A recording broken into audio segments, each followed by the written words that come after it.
Eric Stromquist here. We're again at the Intelligent Buildings booth.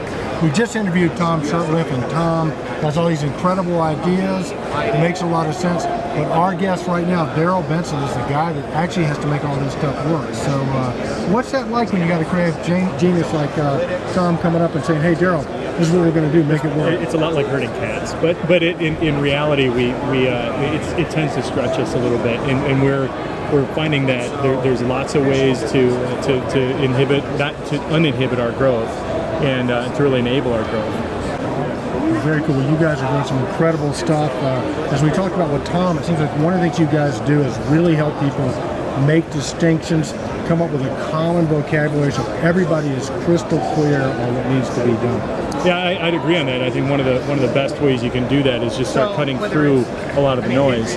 And when you cut through that noise and you have a really good set of services, you can really get through most of the people's objections and or confusion. Well, Darryl, I like what you said. You were very kind to the people that do the creative, that sell the stuff. Then comes the hard part behind the curtains. What is a typical scenario when you go out and Tom, he dropped some big names, some big corporate names. These are very impressive, billion-dollar companies.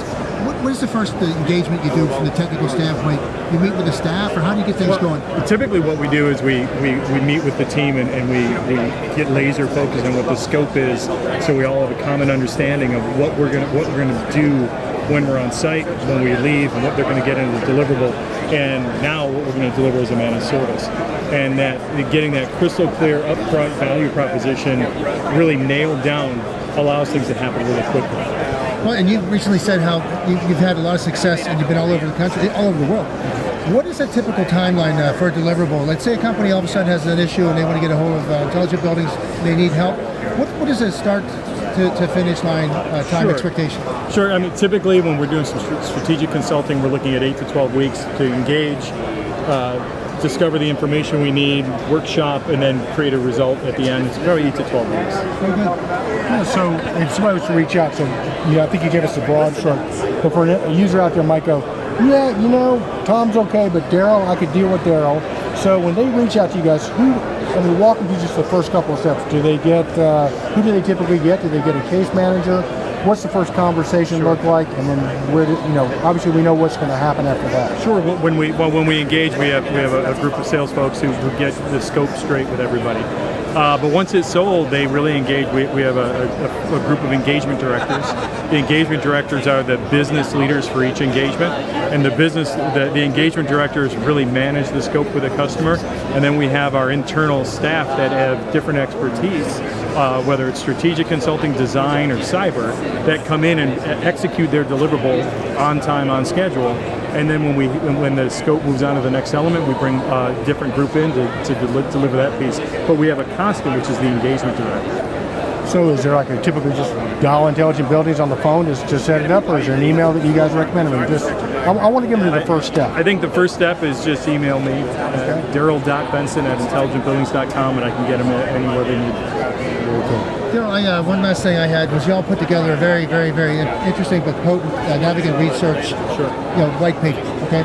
So do you foresee the day, because cybersecurity is now taking a front burner in everybody, whether it's a small organization, a middle-sized organization, or a large organization, do you see a specification ever emerging that would enter into the 2,500 or 25,000 in a division? Or do you see Division 25? Yeah, I mean, one day there's going to have to be a mandate that you're going to have to take cybersecurity measures for both your informational technology and your operational technology. Is that something that people should be pursuing? I think it becoming a specification of some sort is inevitable, whether it's in the construction specs or it's a NIST-driven spec. I would lean more toward it being more of a NIST-driven spec than a construction spec.